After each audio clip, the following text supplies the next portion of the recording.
Well, hello friends. The topic of discussion in this video will be the relationship between unitaries and the rotation group elements. So I have already covered these things in the previous video of my in this series. Basically, let's remind us that RZ or some RZ, these are just generated by the Lie algebra of the underlying of the rotation. So the given by the Pauli matrices. So I z e power I z over 2. So and you can have this theta, and this is as a function of theta. So Rz as a function of theta is this. So this is basically this was covered in the previous videos. So today we will be proving these identities. These are very important identities that connects unitary operations, any arbitrary unitary operations to these rotation group elements, particularly the z, y and z. It can also be formulated in x, y into two axes. If you see, if you remove this part, you will see that these are like the Euler angles, and any arbitrary axis rotation can be decomposed in the form of Euler angles. So let's get started.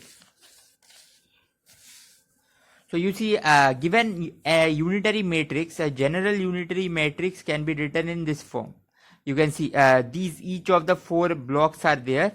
Each of these blocks, a complex number can be written using these two parameters. So these are the parameters that parameterize this block, and here A, B, C, D are positive real numbers. So it's kind of like the R e power I theta. So theta is one parameter, R is one parameter. So now, given that this is a matrix, a general 2 cross 2 matrix, what I need is that it must be unitary. For that I use these two relations. So the first relation gives me these as the set. So a square, b square, 1, 3 and 4. So now I need, and the second relation here, it gives this. So these two are the two conditions here written completely. Here, so I need this to be 1 and this to be 1. So a square plus b square equals c square plus d square, that is 1. I also need this to be the identity, so I need this. So these four equations needs to be satisfied simultaneously. And so these four relations must hold together. And you see, quickly, as it should hold together, what you need is that A and D must be cos gamma by 2, where this gamma by 2 is arbitrary, and B and C needs to be sin gamma by 2. So you can see, like, so I have here chosen alpha, beta naught, gamma naught. So this is a new parameter actually, this gamma by 2. So because you see, if a square plus b square will also be 1, a square plus c square will also be 1. So that brings us here. The second condition over this unitary must be that this element and this element should be 0. So for that, it is necessary that BD and AC's magnitude should be same, and these differ by a phase of pi. So you see, and similar thing will happen for these entries. So you can calculate these two entries. They will turn out to be just like this, but they will have AB and CD in them instead of these two. So this gives us this condition. So this condition really follows that the off diagonal elements of the unitary should be 0. This condition and this condition both ensures that the off diagonal entries should be 0, and these condition ensure that diagonal entries are 1. So you can see I have included a 2 pi and phase, which is not that important. So this is the thing. So we have 1, 2, 3 conditions, and this condition just means this. That means now I have I have one independent variable here, and I had here I had 1, 2, 3, 4, 5, 6, 7, 8 independent variables. Okay, and out of these, you see alpha naught, gamma naught, beta naught, delta naught. These 4 variables are completely independent and can be arranged arbitrarily.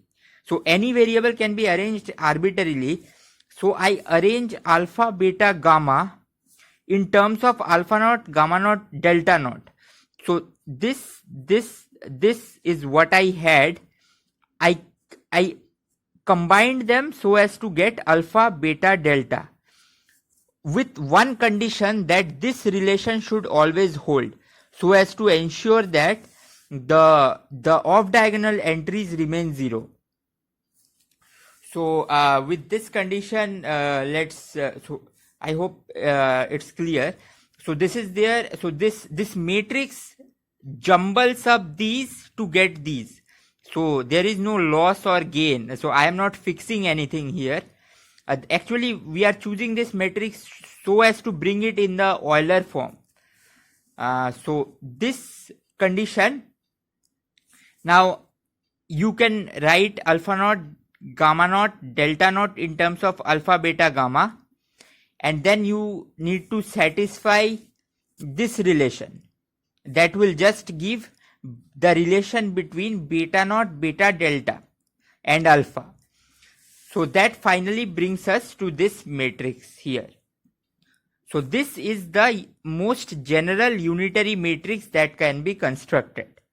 So at this point, the work is essentially done, and now we just have to remember what the Rx, Ry, Rz were, if you remember. So like I will just write it. So this is Iy. So there is a theta parameter here. So Rz theta by 2. You had Rx as a function of theta e power minus I x theta by 2. Similarly, Ry as a function of theta equal to e power minus Iy theta by 2. And each of these Pauli matrices we know, and then we can expand the Pauli matrices to get the explicit. So this is just like cos theta by 2 identity minus I sin theta by 2 times the z. So you have explicit matrix construction of these. So you can just substitute the matrix. That will be a lot of algebra. That's why I'm not showing. So that will just bring us here. Now you can recognize that this, using the Euler angles formulation, can be decomposed into a general rotation about direction n. A fixed direction n fixes beta, gamma, delta angles. So this and this are really same. So these two formulas are essentially same. And this formula helps us to enable the various gates that we can use we can construct using these unitaries. Now let's move on. So let us see. So now I am just defining 3 terms. So that is A, which is this. I hope you can see. So A is just this, B is this, and C is this. Now ABC is identity, which we can quickly check. You can see that there is a rotation by an angle beta about the z axis, but similarly there is a rotation by minus beta by 2 here and minus beta by 2 here. So that cancels out the beta rotation finally. There is a rotation delta by 2 here, but there is a minus delta by 2 here. So that also cancels out the z rotation. There is a minus gamma by 2 rotation in about y axis, but there is also a plus gamma. So every rotation pair is cancelling out.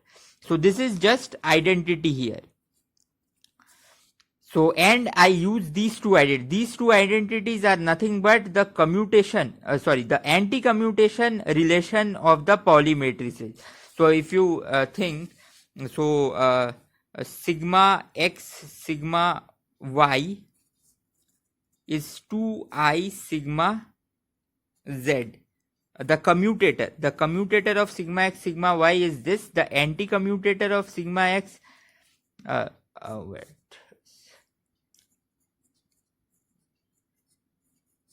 is just 0, whereas the commutator of sigma x sigma y is this thing here.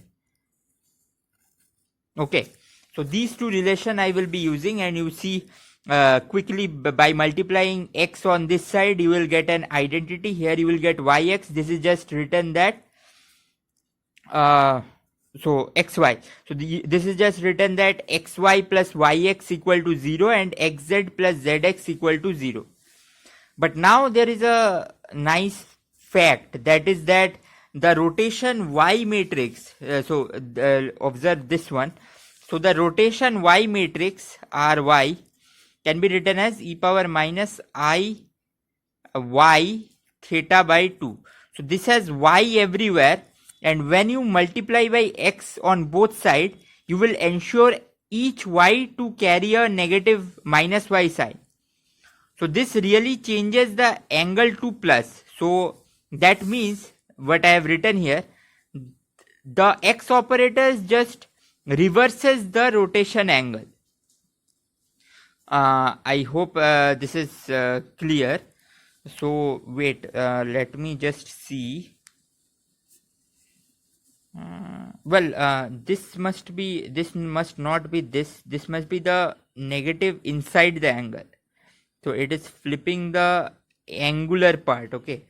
So this is just r of minus theta and rz of minus theta. So now this, from using these two identities, this relation is quite straightforward, because you see, what is b? B is this thing. Now you come with both sides with x. So I think I will just try to do this here. So you will get ry minus gamma by 2. Let's put 2x. X square is just identity. Rz minus delta plus beta by 2. Okay. Now you come with 2x. This is just x bx, which is ry gamma by 2. So that consumes that, and then I will get rz delta plus beta by 2. Okay, so these are the things. Now you see, you will get this, but gamma by 2 here now will so b is done. So gamma by 2 will add with this one to give a gamma angle. Delta by 2 will add with this one to get a delta angle. Minus beta by 2 will cancel with this beta, and there is already a beta here. So this will bring us to this final identity, where I have just shown that y from here to here, how we can go from here to. So that's all for this video. This video helped in proving two important relations. One of the relation is one is this relation, and the another relation is this. We must remember this is the most important relation, and follows from this relation. So this relation must be memorized actually.